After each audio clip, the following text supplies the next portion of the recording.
First time trying this, so please forgive me. Yeah, what can I say? I'm Ken. I'm falling at fallingvoiceover.com. I've been narrating audiobooks now for a little while and started editing. I use Adobe Audition for my editing software, and I'm guessing that you saw the rough unedited version that I recorded of this chapter. So I'll show you how I do the editing process. I said I use Adobe Audition, and it's set up with the chapter already loaded into Adobe. I haven't done anything at this point other than to basically name it and in prep for ready to go. So my first step once I get a file loaded in is I find in the room tone area at the lead in. I usually capture noise print just to capture the noise print to eliminate background noise and the things that are there. Pop into effects, noise reduction, and then noise reduction process. And, that's got some bumpies in there. Anyway, I just select the entire file and apply. I don't change it from the default. I've got it set pretty mild, 20% reduction and a 10 beat reduction. So it's pretty mild, really. Apply it to that. Let it do its thing. And now it's done that. Now, all of my tricks I picked up from watching voiceover Angela, and her suggestions. Basically, at this point, now that I've got quiet room, background noise, room tone, I capture a chunk of it and copy it. Now I have a 0.676, about 0.675 second of room tone, quiet room tone that I can use as a fill-in. I will delete the lead-in blank space on my recording, and we'll just see what I got. Chapter 2, Into the Panelverse. When Stanley Lieber stepped into the halls of timely publications,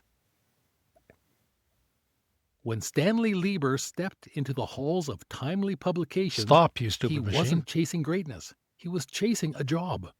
$8 a week. Okay. As you can see, I use I go stop. I go make a little sound just to indicate on the screen. It gives me a nice little spike so I can find stuff. Obviously, I didn't like what I said for that introductory paragraph. So I will just go and find that, delete it, find it, highlight it, and push delete, and it goes away. The other thing that I like to put in here just for consistency's sake is I got that 0.675 of room tone. So Control V, I will insert that into that space between the chapter title and the start of the thing. Just gives me a consistent second, 3/4 gap that between the title and the start of the narration. When Stanley Lieber stepped into the halls of timely publications, he wasn't chasing greatness. He was chasing a job.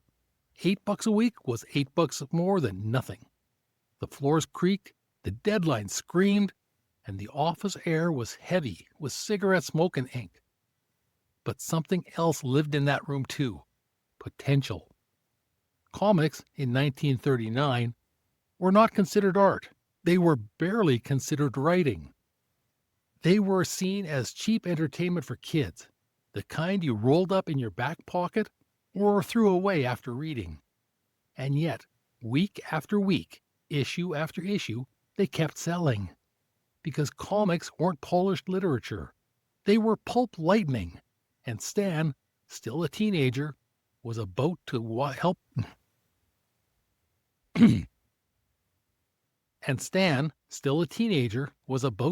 So there was another gap, another gaff on the word there. So I need to go back to the start of where, and Stan because I continue on there with the And ads Stan, and Stan. So we'll jump forward to, or there it is. and Stan, Jump up to the section that I leads in and just again delete it. Verify that I didn't duplicate some stuff here. Pulp Lightning, and Stan, still a teenager, was about to help wire the grid.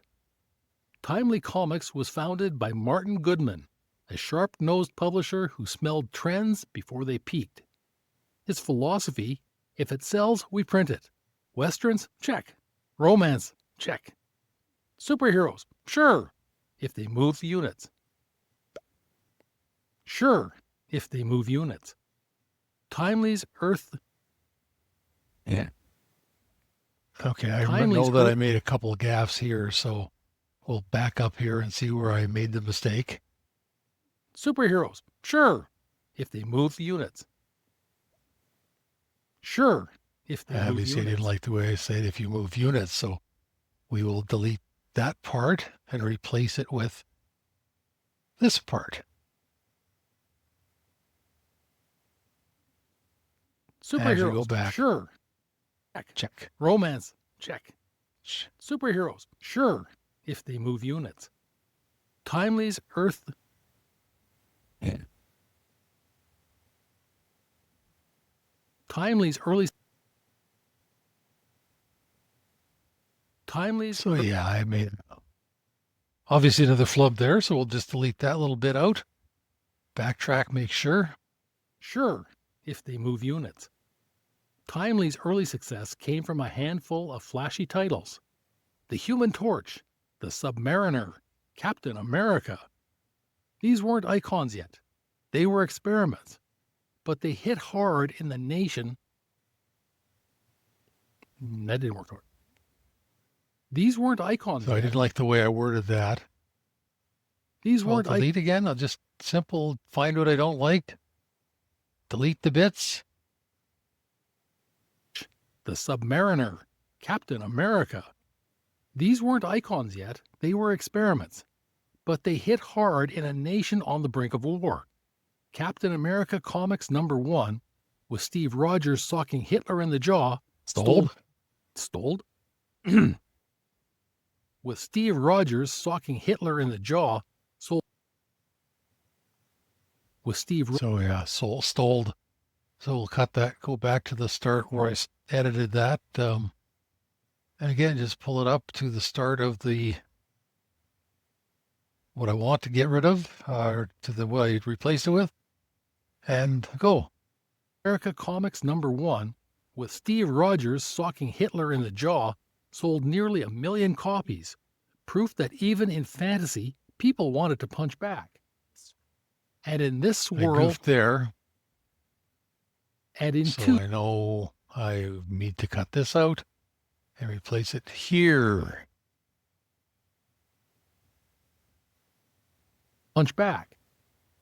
And into this swirl stepped young Stanley, slowly climbing from an inkwell filler to dialogue polisher to full-blown scriptwriter. Let's try that again. And into this I didn't swirl, like what I said, so we'll go back and we'll look again. Slowly climb to dialogue polisher to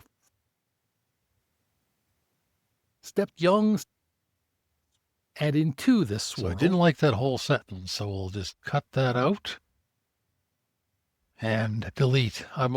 When I'm looking over here, that's my other screen with the script up, so I can make sure I'm following the actual saying the words. And into this swirl stepped young Stanley, slowly climbing from inkwell filler to dialogue polisher to full-blown scriptwriter. He made his comic debut in Captain America Comics #3, writing filler text under the name Stan Lee. It wasn't a typo, it was a mask. He planned to save his real name for the real writing he'd do one day. Irony is a hell of a thing. Stan Lee wasn't just easier to print. It sounded bigger, bolder, like something from the pages he was helping. Fumbled that line.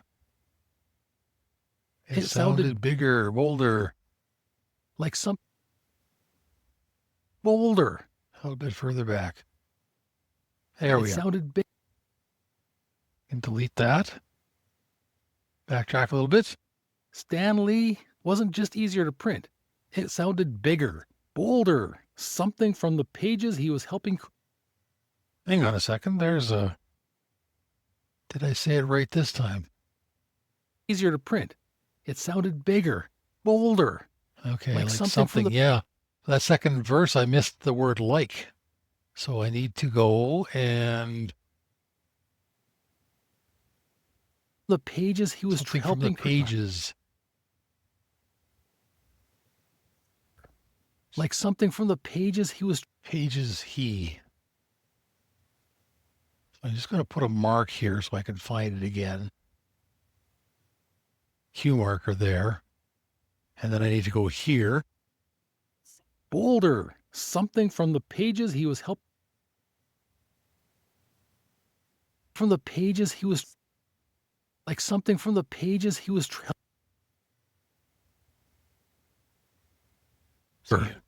Like something from the pages he was helping. The pages he was helping. From the pages he was helping. From the pages he was pages he was from the pages he was from the pages he was from the pages he was from the pages he was from the pages he was from the pages he was from the pages he was from the pages he was from the pages he was from the pages he was from the pages he was from the pages from the pages from the pages from the pages. I think I'm going to cut it off at pages. Like something from the pages he was. Something from the pages. Something. Looking for a good spot there. There's a gap here, so the zero crossing I can use. From the. Like something from the. Something from the. Okay. So I'll go from there. And let's move this marker to here. And then it sounded bigger, bolder, something from the thing from the.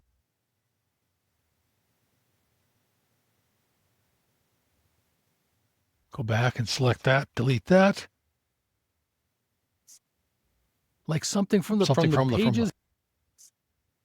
Like something from the page. Okay, so from here to delete that extra from. Like something from the pages he was helping create. Over time, the pseudonym swallow. Ouch. Yeah. You don't want to bite myself. Yeah, I bit myself when I'm reading. That hurts to bite the inside of your lip. Unfortunately, it also makes a goof, so I get to fix that now. Just like something from the pages he was helping create. Over time, the pseudonym swallowed. So what did I... Over time, the pseudonym swallowed the person. I didn't like the way I read that. Yeah. Okay, over time. So over time. Over time. I'll just delete those now. Delete. From the pages he was helping create. Over time, the pseudonym swallowed the person. Not in a sinister way, but in a mythic one. Because Stan wasn't just writing characters anymore, he was one. And even then, he was already starting to see what comics could do. Not just entertain, but reveal. Comics in the right hands could become modern-day myth engines. And all they needed was someone who could see beyond the frame. Make no mistake, Stan Lee was operating in a space the literary world mocked. Comics were considered juvenile, disposable, even dangerous. Politicians and parents blamed them for juvenile delinquency. Schools banned them. Critics dismissed them. But that outsider status gave the medium freedom. There were no rules because no one cared. There were no rules. Yeah, I didn't read that line properly and realize it, so it's time to delete that bit. Delete that bit. Medium freedom. There were no rules because no one cared enough to make them. And for a kid with a wild imagination, a sharp wit, and a closet full of ambitions, that made comics the perfect training ground. It was theater, literature, journalism, and jazz, all smashed into 24 pages with 3 colors and a deadline. Stan was early. Stan was ready Hang on a second. to break the rules. Yeah, okay. So I goofed Just that line there, so we'll just cut that one out. Delete. Push play, make sure I got it right. 3 colors and a deadline. Stan was ready to break the rules. He just had to earn the pen. By the 1940s, Stan Lee was writing full books, editing entire lines, and slowly guiding Timely into something more. The company would eventually become Atlas Comics, and later the name we all know, Marvel. But that evolution wasn't magic, it was method. And soon, Stan Lee would stop mimicking the past and start reinventing the future. Try that last line again.